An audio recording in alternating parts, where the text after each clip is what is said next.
So, Reverend Ozzie, you have noted that a meeting regarding retirement led you to think about the next steps you were going to take toward that.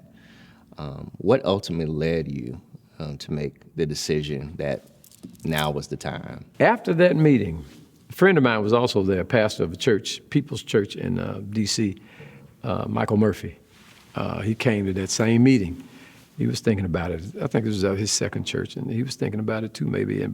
And so we had a good time. We had lunch. I'd met him earlier, and Michael passed away in his office 2 months later at the 11 o'clock service. He hadn't made it out, and people didn't know where he was, and they went in there. He had a massive heart attack, died at his desk. I said, wow. You know, not that I'm going to die at my desk. All of us are going to die, but right. that was a wake-up call. I said, okay. I said, yeah. You know, 65 is not a magic number. Right. You know, Barbara used to always tell me, you're going to preach till you're 75. No, she didn't know I was going to mess myself up behind her death, right. working too hard and trying to dance on too many records. Right. I did everything that my daddy said don't do. Boy, you can't dance on every record, but I tried. Tried to be there. I preached every funeral. I mean, you saw it. You know, now since you've been here, you've taken the edge off of that. And I thank God for you, because when we were working together at McCormick, I didn't know this was going to happen, but I watched the stuff you were doing in ministry. I said, wow, he's really creative and innovative in the stuff you were doing, the barbershop stuff you were doing in your presentations and all that, always with depth. And then when you left and went to New York, I said, wow, he's gone. But I know I'm probably getting ahead of myself, but that was, when you left, I mean, I came up there to preach for you, and then I came up there to preach again, and you came and preached for our church-wide retreat and all of that. The thing that really let me know it was time was when our UCC pension boards had a pre-retirement seminar, and I attended it in Boston. And one of the first things the facilitator said on that first day, she said, you're here because we know how old you are. I said, oh, God, because I was 65. That was in 2015. And I said, yeah, you know how old I am. And then she said, and your members do too. So, oh, boy. You know, and what that brought into mind was an old preacher named Bill Self, the late Reverend Bill Self, William Self. We served on the board for Alliance for Christian Media down in Atlanta. Bill pastored one church, I believe, 25 years, and the next one 27 years. So he pastored that long. And so I said, Bill, why are you retiring? He said, Ozzie. He said, I got tired of going down the hallway, passing by members going in the opposite direction, whispering to themselves, when is he going to retire? he said he got tired of it. I said, I don't want to hear that either. You know, it's time for him to go. But I have seen, in my estimation, people who stay too long. Oh, yeah. You know. My childhood pastor had to be held up by two men on Sundays to preach. I've seen that too. And my mother would call me every Sunday to tell me about it. Yeah, he preached, he went. And, you know, and so, but I understand back then there was no pension plan. Right. They were literally working from week to week. That's right. But now, you know, and thank God for mainline denominations and pension plans and stuff like that. But the other thing, not the age, but I knew because of how I had done myself at my wife's death, and because that took a toll that August didn't fix. Take it off in August didn't fix. That took a toll. I didn't have what it would take to take covenant to the next level. And I saw different people, new people coming into the church, and some younger people, and I said, oh, that's a hunger I can't satisfy. And although I've been here, at this church, it's time. And that's when God spoke to me about you. And I actually missed it for a year. But when you came here and preached for our church-wide and did a Q&A afterwards, I said, oh, yeah. I said, Patrick is the one. Patrick is the one. So I think when I came up to your church again, I said, you're the one I told you in my office. Yeah, you told me no. I said, you are the one. And so that's when I pitched it to the board of directors, and they looked at me crazy when I said it the first time. They said, what? I said, it's time. I said, it's time to move on and get somebody younger. somebody who's capable. And I think Reverend Patrick, and they said, well, let's fly him in. So they flew you in, and never forget that board meeting because it lasted long. They said, I had to come and say, wait a minute, have y'all called him already? You know. And then we had then we worked it out, and I saw what kind of business person you are, how you negotiate, and how you do things, and how you cover all bases. I mean, you know, you're a different preacher than I am, different pastor than I am, and that's good. And the people are getting the best. You are the best. You're a good preacher, you're good organizational, and all of that. And that's the difference. And God uses all kinds of gifts. And I thank God that you're here because, you know, some of the stuff that you've done since you've been here has been phenomenal. In 2 years, some phenomenal stuff, especially with the ministries, especially with this whole thing about culture and the culture catalyst and all that, the stuff that you've done and just how you own it. And see, that's what Barbara was for me. She was the organizer, the tactician, the strategist, and all of that. I'm more laid back. I'm visionary, but she stayed on me to, you know, do these things. And so that's what happened. So God has put all that in you. Yeah. I mean, you already had it in you, and then you have a wife that's behind you, and your two sons. And so I've seen everything I'm not, and I'm glad. And I have likewise seen everything that I'm not. And I'm so glad that you lifted up the part about uniqueness in ministry and how everybody brings their particular gift that God has given them. Because I often say to our members that don't expect me to pick up a saxophone. And, you know, and saxophone really what saved me, you know, probably, you know, say, oh, yeah, he can't preach, he can play, you know. But you can preach, and you have the added bonus of being a gifted musician, which is something that can't be replicated or duplicated. I could try to pick up a saxophone, and anything I would ever do would pale in comparison to the gift that you have. So I said, don't even think about that ever happening. God gave me a voice. He gave me some other gifts. I'm going to use those to the best of my ability. And you have. But, you know, God has really blessed Covenant United Church of Christ with having a phenomenal and gifted pastor all of these years. And we just thank God. I thank God for you and for you even considering me as a candidate to come here. Now, you know, you have done something that is not easy for a lot of pastors to do, and that is walking away from something that you have put your blood, your sweat, your tears into, and knowing when it's time. So for those who are watching, particularly those who are at a point where they may be contemplating a transition or contemplating retirement, what will you say to those pastors about what steps they might take to discern or evaluate when it's time to let go? I would say talk to God. Talk to God about it, because God already knows it's on your mind. And so talk to God about it, not people. Because people tell you in a minute, oh, no, don't do it, no, we can't. No, yeah, you can do without me, because if I die, you're going to do without me. And Frank Thomas said something once. Pray, make the decision, and let the chips fall where they may. And you have to let it go. You have to let it go. And all through my life, I've had to let some things go. I had to let junior high go to get to senior high. Had to let senior high go to the music store. Had to let Memphis go to get to Chicago. Had to let my wife go in order to keep, in ministry. It's letting it go, because you didn't come here joined at the hip with anything. And so let it go before you stay too long and ruin it. You can stay and be out of style. Be out of style. Jesus was on here 3 years and got a lot done. And he let it go because he didn't hold on to it. That word, those two words we learned in seminary, non-anxious presence, is real. And that's what it has to be. I'm letting it go. This is in God's hands. It's not. It's in Reverend Patrick's hand to lead, but God ultimately has this and has you. And so letting it go it's going to go without me. Old man told me, boy, you need to take the bucket test. I said, what bucket test? He said, fill it up with water. I said, okay. He said, stick your arm in it. I said, all right. He said, now take it out. He said, what happened? I said, My arm got wet. He said, boy, you missed the point. He said, when you stuck your arm in there, you made a hole in that water. You took your hand out, that water closed right back up. He said, that's what's going to happen when you leave. He said, it's going to close right back up. And people are going to say, oh, yeah, he was nice, but he gone. You know, and you stand around, you know, being sentimental. That's what almost made me, no, I wasn't going to stay in Memphis. I just got sentimental. And that'll get you when you get too attached to anything. Because you didn't come here with none of this stuff you got. But when you get to the point, my grandfather said, if your hands are open, they're open to receive, and they're open to get.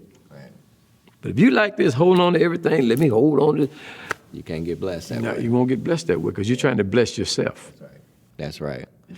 And so many people have, even after you announced your retirement, you know, I remember you telling me they would come up to you and say, you know, why are you going to let your church go? And then you would reply to them, it's not my church. Not my church. I said, this is not my church. Remember, I said, I know what I did. I said, I've been there. I said, that's why I ain't got no hair. I ain't got too much sense. I ain't got a whole lot of stuff. I'm worn out. I have nothing else to give. I said, and it's time for me to go. I said, I'm not going to stand up here and I get to the point where I'm walking around saying, all right, because I'm trying to figure out what I'm going to say next. No, it's time to go. I've seen people stay too long. Tina Turner said, leave before the party's over. You know, I want to enjoy what rest of my life I have.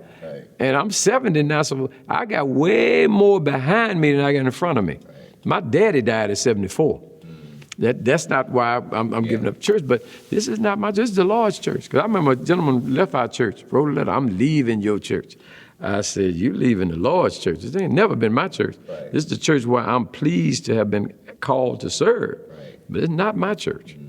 Mm-hmm. That's it. And that's such an amazing thing to have a grasp for, particularly when you have to make these kinds of decisions, is to have perspective on who does this belong to? You know, who put me in position, who put me in place, who gave the call? It was God. And as long as God is still alive, then whatever it is that we've been given charge over for the time that we've been given charge over, it's going to be okay.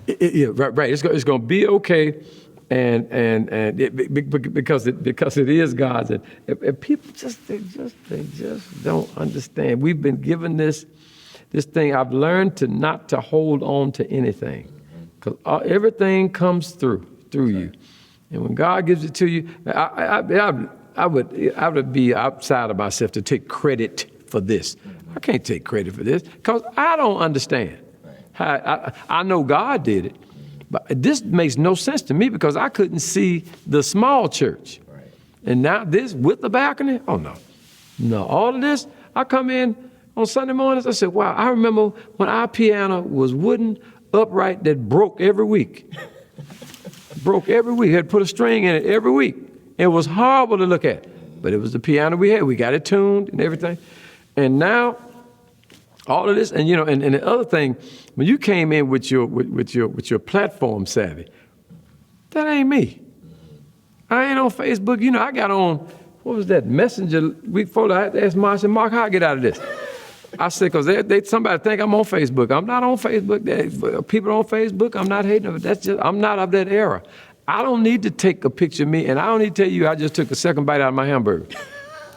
I don't need to tell you that. Yeah, there is a little bit too much information shared. I don't need that. I don't need. I'm on my way to. Okay, go. But you know, I was fighting a losing battle there because Facebook is taking over. And that's fine, but if people like it, that floats your boat. Go ahead. It just doesn't float mine. But I've learned anytime. The Bible tells us all the time, Jesus didn't allow people to congratulate him. He's always going away. He did this, he gone. Wait. Yeah. You know, it's like the Lone Ranger. Who's that man? He's gone. You know, he's gone. But to take credit, no. There's a song, be humble, humble yourself, don't let the bell done ring. Something about humility. Yes.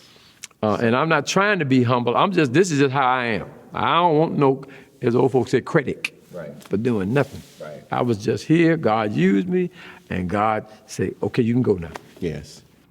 And that's I'm glad you said that, because we have had really in my estimation, and I hope it's a shared feeling, but we've had a wonderful succession experience. Absolutely. And when people would ask me about the whole succession and how this came to be, you know, I always tell people that there's nobody else I would have done this with but you.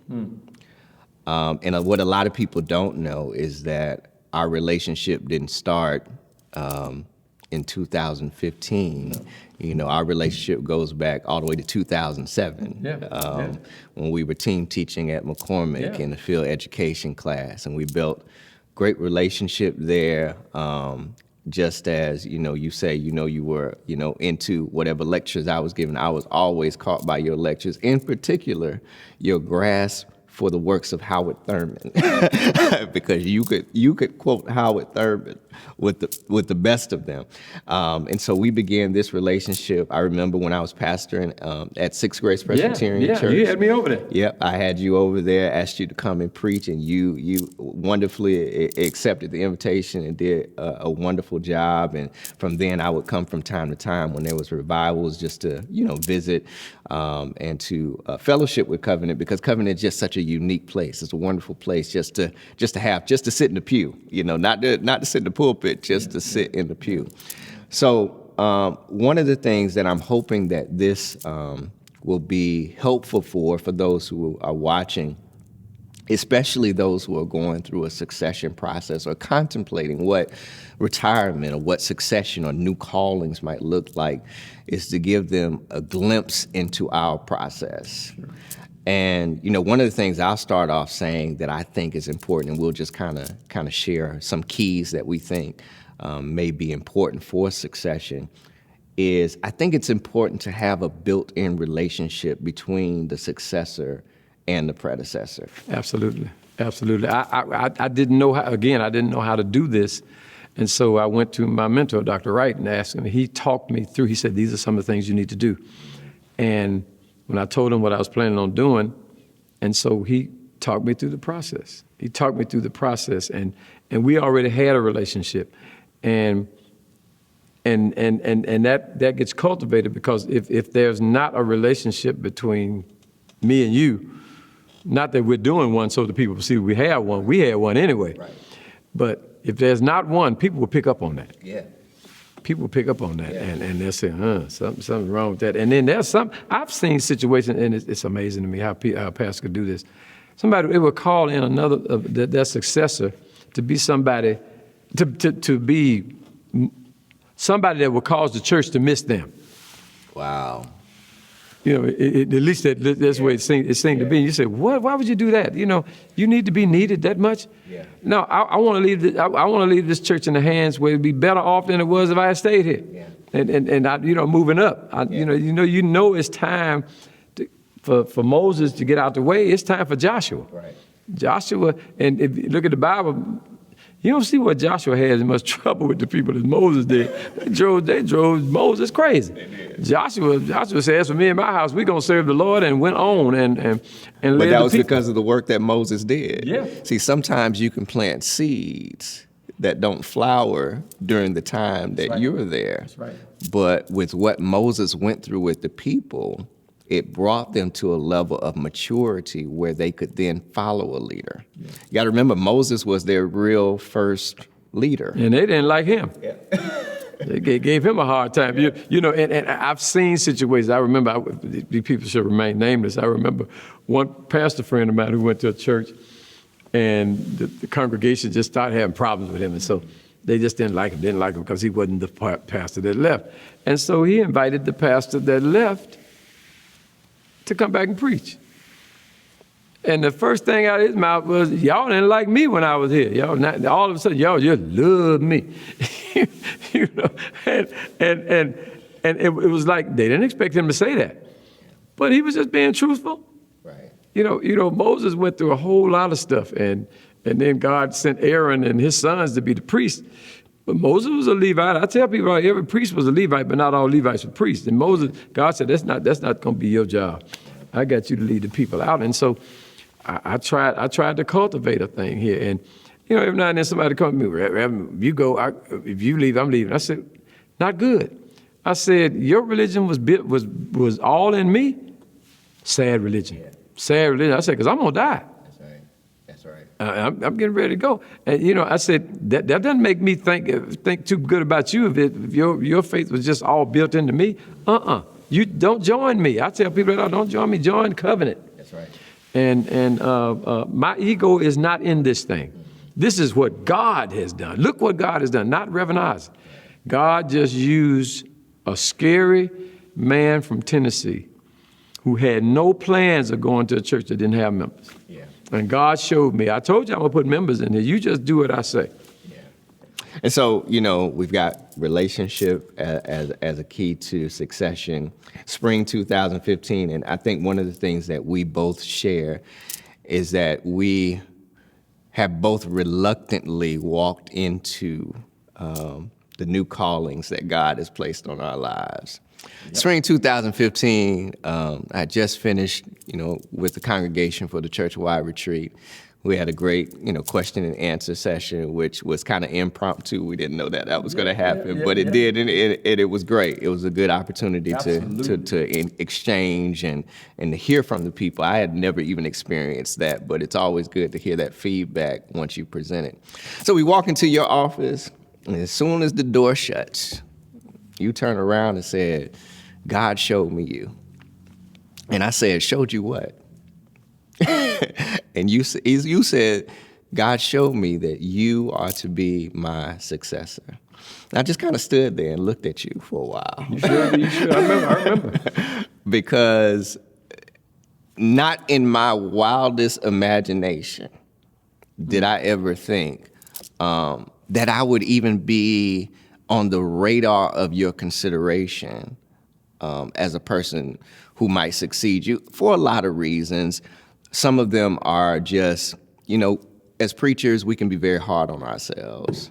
And, we can beat ourselves up to the point where we don't even believe that we're worthy of certain things coming into our lives. So that was one thing, a personal thing I was dealing with. The second thing was that I knew that you had, a wonderful reputation of encouraging people to go to seminary, and that you had invested a lot into building a lot of wonderful preachers and pastors who are now serving in great places. So I'm thinking, okay, well, I'm sure he's got somebody in his sight that could potentially, step into this role. And then the other thing too, I'm Presbyterian. I'm in a whole other denomination, and I'm just not even thinking that way. But what was interesting, and this gets back to the importance of having a strong spouse support system in your life. So you tell me that in 2015, a year later, before that, in 2014, which is funny, that's the serendipity, right? Because you told me that you should have told me a year before that. That's right. So a year before that, my wife and I having a casual conversation, and she says to me, Covenant's a great church. I think you would be great there. And I'm like, what are you talking about? She did? Wow. Yeah. I never told you that. But wow. But she said that to me in casual conversation, and I looked at her like she was crazy, and I said, look, Reverend Ozzie is going to be at Covenant forever. Because that church Reverend Ozzie has to be in place in order for that church to go. Now, this is me. And I'm saying, I couldn't even imagine Covenant without Reverend Ozzie. And so, I just left that, thinking she's crazy. You tell me that a year later. I think I was on the way to the airport after that, and I called her and I said, you'll never believe what Reverend Ozzie just told me. And she calmly said, I told you.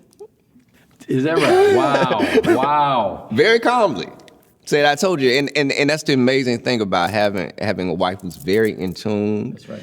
With the Spirit, very in tune with God, because I would have foregone so many things that God placed in my life had I not had her in my life. My. There's so many things that I would have just walked away from, not even prior to Covenant.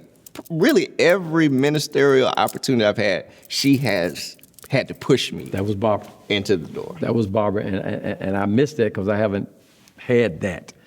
But But that's a blessing when God sends you a mate like that can see stuff in you that you can't see. Yeah. And see, they love you, so they're not just telling you stuff to gas you up. They're telling you what they really feel. Right. And sometimes you feel like they are gassing you up, but you have to recognize, no, that's not what they're doing. They're really sincere about what they sense in the spirit. And just as Barbara had this strong relationship with God, where she understood, and discerned the moves of God and when God was moving. Antonia has been that for me as well. That's a blessing. And I thank God for that. And so, I left, I told you, I said, I really need to pray about it. I think Antonia and I prayed about it for like a year. Wow. Until then I called you one day and I said, Reverend Ozzie, I think now's the time. And a lot of that was a struggle for me letting go of where I was, because, things were going well in New York. The ministry was growing to a great extent, young adults, youth, that kind of thing. And I just wanted to be certain that my assignment was finished there. Sure. But through that year of prayer, it became very evident that my assignment was coming to a close. You can sense it. Yeah, you can. And even when you're trying to fight it, right? You're trying to say, no, I can do this. We can keep going with this. But then certain signs come that say, now's the time to transition. Just as the Holy Spirit called you to this place, now the Holy Spirit is calling you from this place. Yeah. And it's so important, just as we're talking about on the retirement end, that you have to have an openness to seeing when it's time. You also, as you're looking at accepting new calls, you have to have an openness to that as well. That's right. Because there can be a built-in resistance based on whatever inadequacies you may be feeling, just like, Moses didn't feel like he was adequate. Jeremiah didn't feel like he was adequate.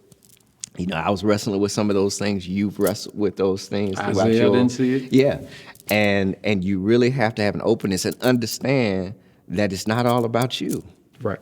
And that's it. And to have that helpmeet there to tell you that. Yeah. Because, I thank God I have a wife that told me everything I wanted to hear. Yeah. She, my Barbara would tell me when I get mad about something, she said to me, she said, look, you stepped on my toe and it still hurt. I don't care how mad you are. Yeah. And so you appreciate that because you don't want anybody that's going to drink all of your bath water. That's right. You never get the truth and you stay on top and you think you're on top. Now, at the same time, that's not a relationship. Right.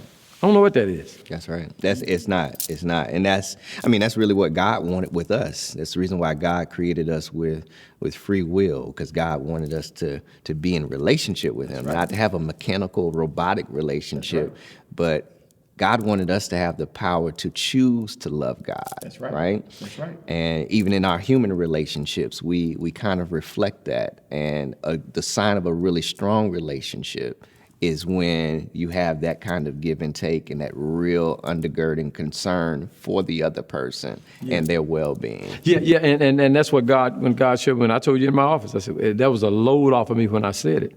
But I felt it, I knew it, I had to say it, and boom. And, there have been times when persons have come to me and said, I would like to have covenant. I said, well, I didn't ask you if you were interested in covenant, and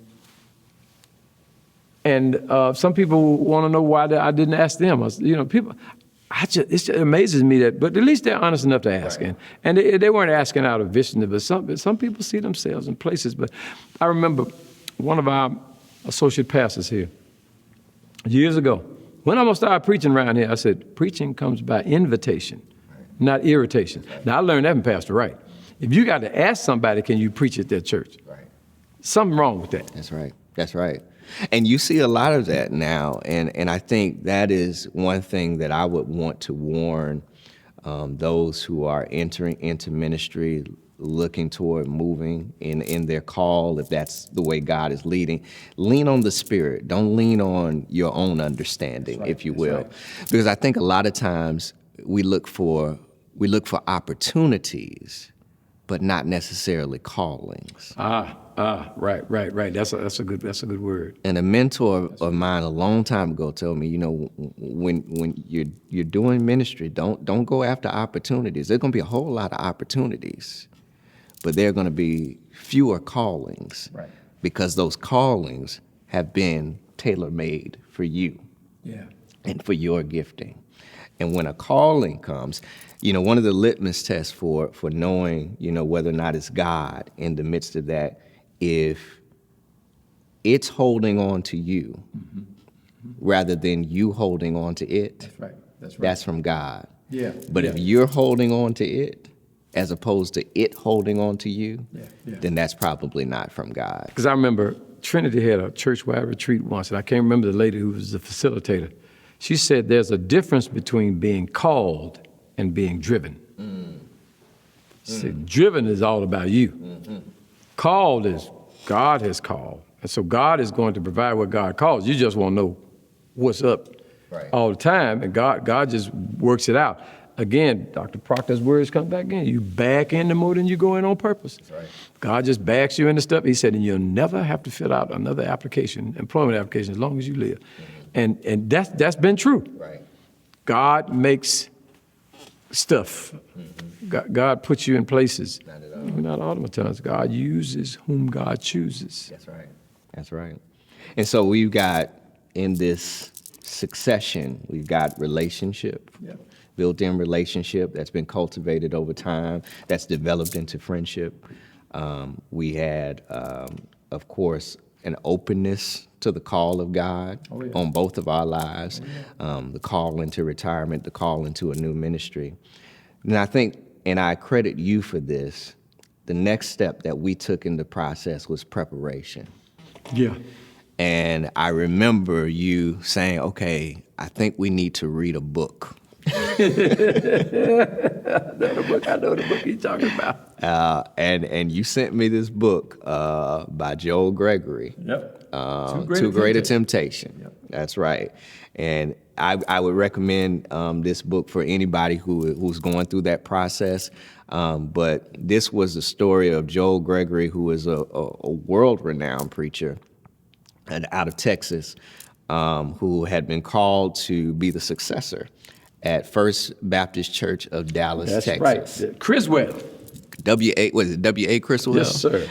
Had 4 offices downtown Dallas, all over Dallas, with Oriental rugs in them. This was mega before mega was even a term, right? Yeah. And of course, this is a different cultural makeup in terms of their church, but it was definitely a helpful book for us to begin to contemplate some things that could potentially happen along the way if we did not have prior fruitful discussion about those things. And so we read that book, and you asked me, you said, are you trying to tell me something? I said, no, I'm trying to. That book will scare you. It will. And so if you hadn't thought about it, that book is going to force you to think about some things that you wouldn't even contemplate. Now, fortunate for us, the majority of the things that have happened there would have never have been relevant for us because of the fact that we had relationship, that familiarity that was there. But I think it helped us to develop even more in our relationship. Yeah. So that I had an understanding of where your heart was, you had an understanding of where my heart was, so that by the time I came, we had already done, I think, the difficult work that sometimes does not happen in some other transition experiences that we may have seen or may know about. Right. I think sometimes you can go into a place and you think you know a person. But then you find out you don't. Right?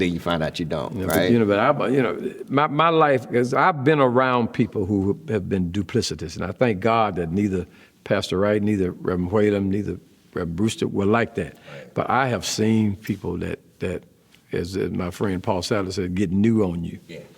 In a minute, you said, what? I thought, no, they get new on you. Yeah. But I've tried to be, what you see is what you get, right. All the time. And sometimes people can't handle that. That's right. Sometimes really people cannot handle you trying to be, and I'm not trying to be authentic. I am authentic. This is who I am. I don't have time for any pretense and all of that, because you always got to read a script when you're pretending. That's right. And some people have been shaped into that pretense. Yeah. They've been shaping into looking for that out of people. But fortunately, we both come from, similar regions of the country. We're both from the South. Oh, yeah. And in the South, it's nothing but real. It's real down there. And people are real, and people are sensitive to real people. Right. They know when you're real. That's right. Dogs know when you're real. That's right. You got to. It's again. It's hard enough being who you is, without trying to be somebody much else. less who you ain't. That's right. Yeah. So we've got the relationship. We've got an openness to the Spirit and to the leading of God. We've got preparation. But then I think that another thing that is vitally important is respect. Oh God, yes. Oh God, you got to be able to respect each other. Yes. And that's one thing that I have worked very, very hard and sought to do, coming into the door, because one of the things that I wanted you to know is that I understand that covenant was here before I got here. Oh, and that was one of the things that we dealt with those kids when we were in those intern in 404, Every time they go there in September, this church, I said, whoa, what church was there when you got there? That's right. It was here. You ain't God. Yeah. It was here. It has a story that's been ongoing before you even became a character in the midst of it. And one of the things with, coming in and wanting to read a book together with the staff was so that we all came to a mutual understanding of how that story has played out and how the culture has formed. Yeah. And that went a long way in terms of not only relationship building between us, but also relationship building with the rest of the pastoral staff and the staff at large. And then the other thing, too, is making sure that I always carry with myself an understanding that a legacy has started here. And though the legacy may grow and continue to change, the foundation of it still needs to remain in place. And wanting to respect that, because you are the founding pastor, and I want to make sure that even with this that we're doing right now, that for years to come, people will always understand who the founding pastor was and the work that was put in to see a grand vision where nobody else could see it, and how building after building was erected and property was acquired, and now we have this great ministry. And it's because of how God led you. And you know that, there are a few things, even when you give me authority to do things, right? I would always kind of say, okay, well, I'm going to check in with you just to make sure this is all right. So I copy you on every email. All the time. You do that. I mean, you do that religiously. And, I appreciate that. But I know you know what you're doing, because every night I said, I'm not doing day to day. I said, Reverend Patrick is on now. I said, I'm on my way out. And I said, I'm still here. I said, but September the 6th is my official day where I become pastor emeritus. But I said, I'm going to hang around till the people can come back. But no, it's time for me to get out of the way. And unlike Criswell in that book, who didn't get out of the way, never called Joel Gregory pastor or nothing. He called him lad. Yeah. Hey, lad. Gregory just, it was like whopping. He preached at Hampton. Okay. He preached at Hampton. Man, if he had hooped, we would have gone to heaven that day. We'd have gone to heaven. Everybody would have gone to heaven that day, and the world would have stopped. That man killed me. Yeah, he can preach. And so, what I'm so thankful for is that respect has been a mutual respect, and it has flown both ways in your ability to look at the situation that is to say, okay, it's time, and I'm not going to do more than what is required of me as the tutor, as the mentor, to make sure that the successor is set up. And then on my end, I just want it to be understood, particularly for younger pastors who are going into situations, that you do have to respect the story and what has been before you got there. Because I've seen so many instances where a pastor will come in and act like no one was ever there before like they got there. This came for me. Yeah. This is my church now. And blatantly disrespect the person after they have left. I've seen a pastor not even allow the predecessor to come back to the church. I know, and I've heard a pastor who was the predecessor said, the person has never asked me back, never asked me to come back and preach, and he's, it's in the back of his mind, like, why? Mm-hmm. And that God don't like ugly. Excuse my English. Ain't too crazy about pretty either, but yeah. So, Reverend Ozzie, in your final year of pastoring, life has literally turned upside down. Absolutely. We've got COVID-19. We've got civil unrest.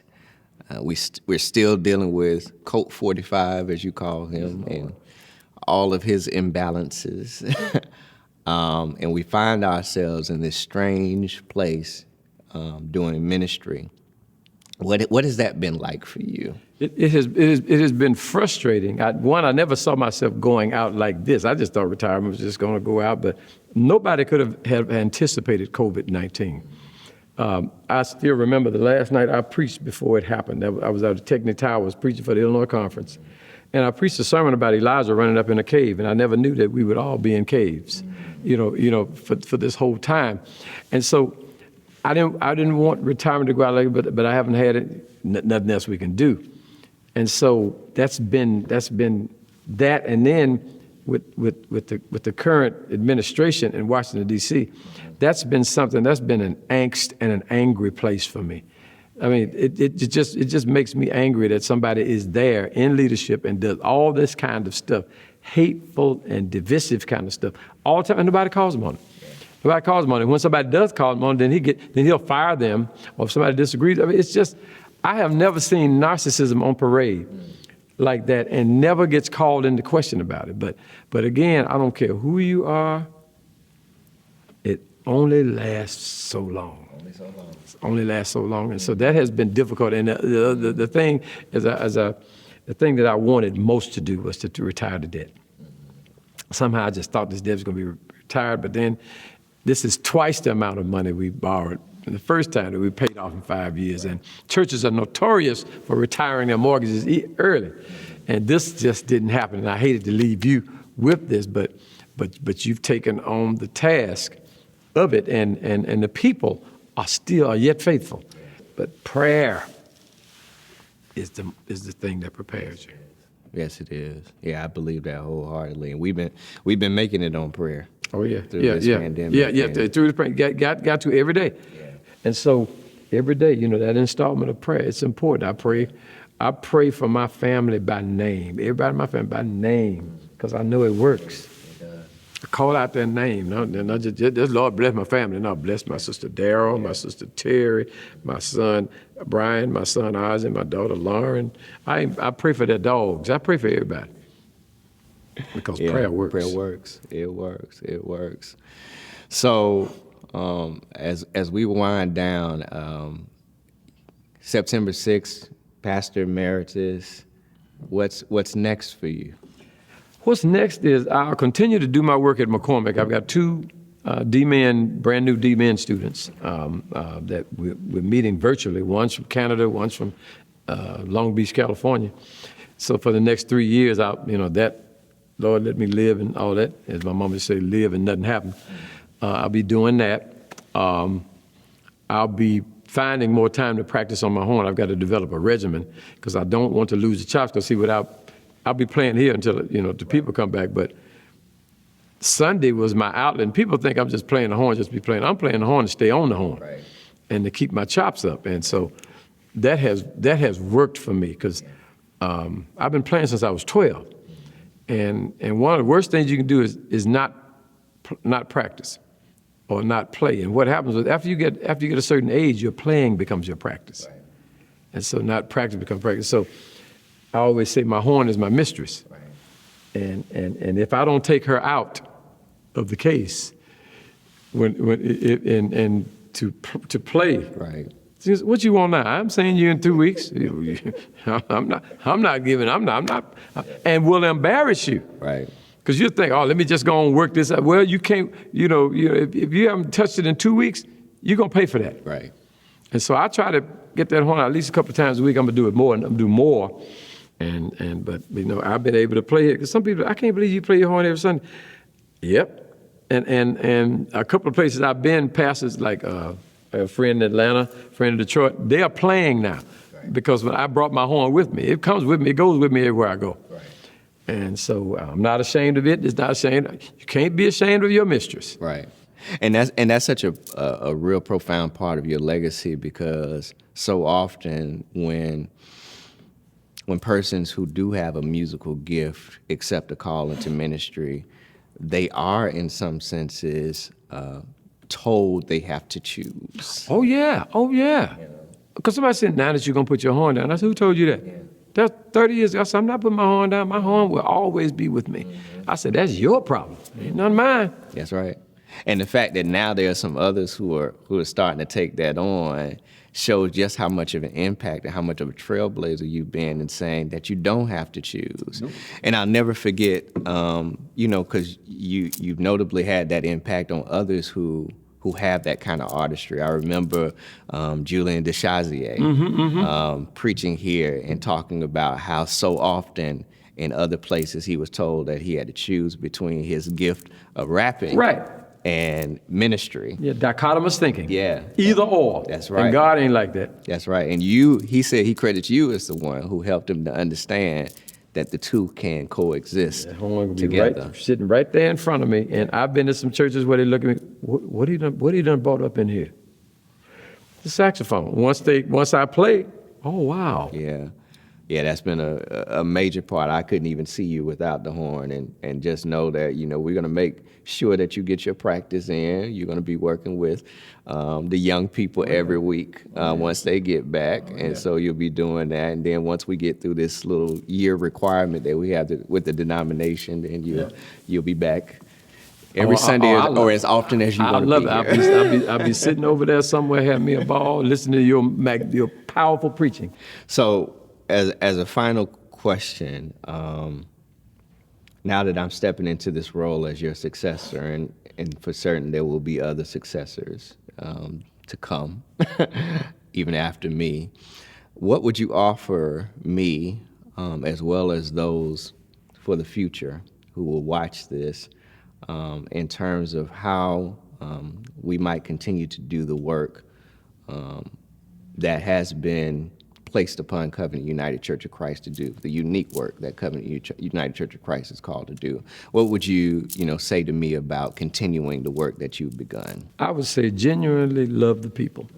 The Sunday I walked up after the YT Walker sermon, he came down to me after service, so he said, Ozzie, you take care of the people, they'll take care of you.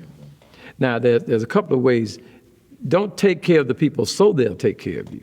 That's disingenuous. Dale Carnegie has a How to Win Friends and Influence People book that says, if you're getting this book to influence people, put it back down. But if you're really getting this book to be genuine and win friends and influence people, then you're getting it for the right reason. Because, just you're being genuinely loving the people, they'll sense that. That's good. But if they see you're trying to manipulate them into that's a whole nother reason. No, this is not a con artist book.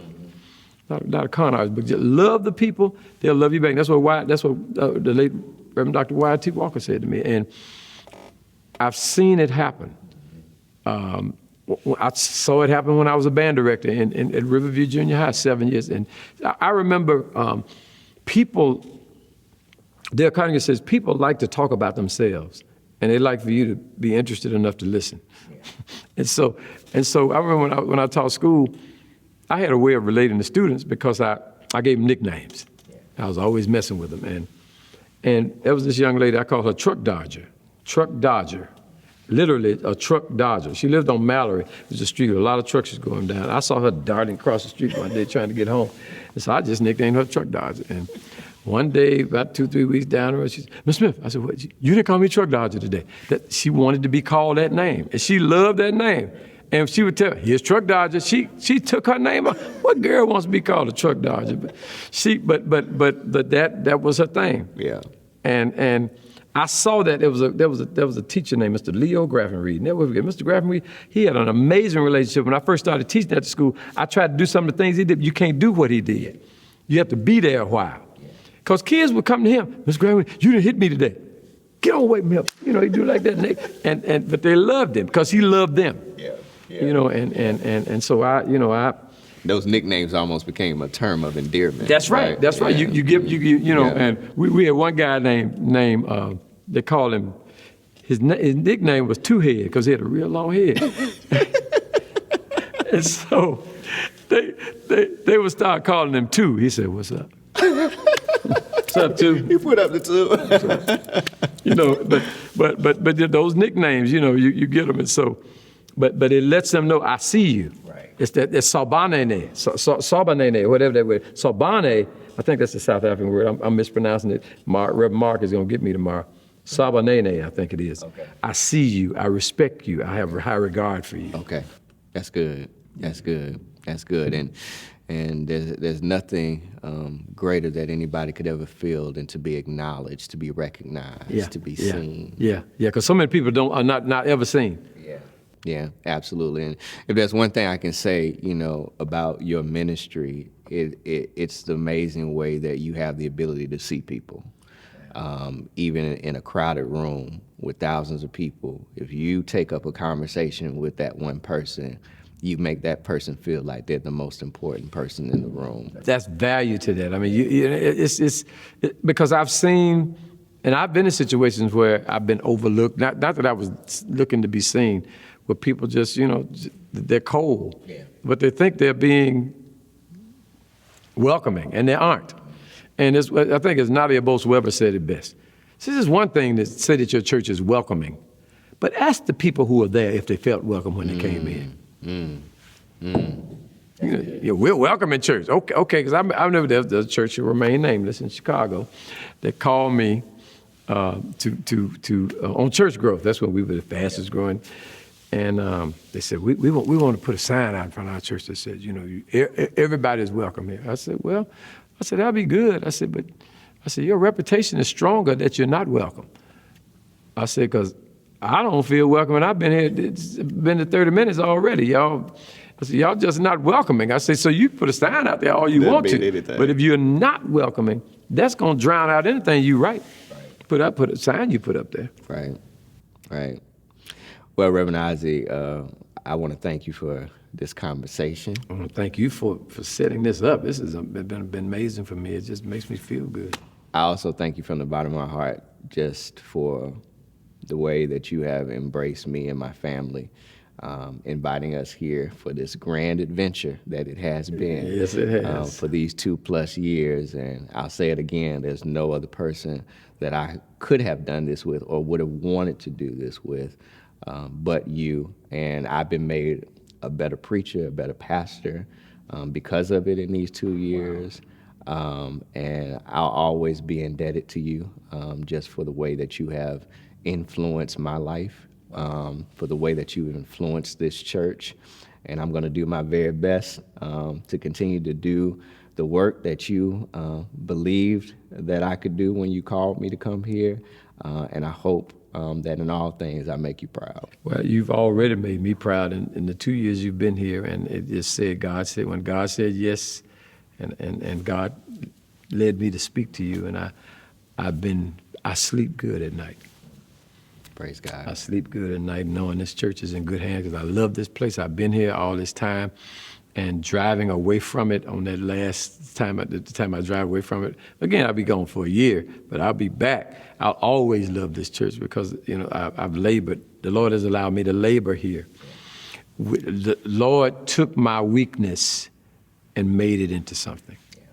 Took my fear and made it into something. Nothing that I went in thinking, oh yeah, I can do this. It's a piece of cake. Oh no, it had not been a piece of cake, but it's been through it all. I've learned to trust in Jesus. I've learned to trust in God. That's the last word. Yeah. Thank y'all for joining us.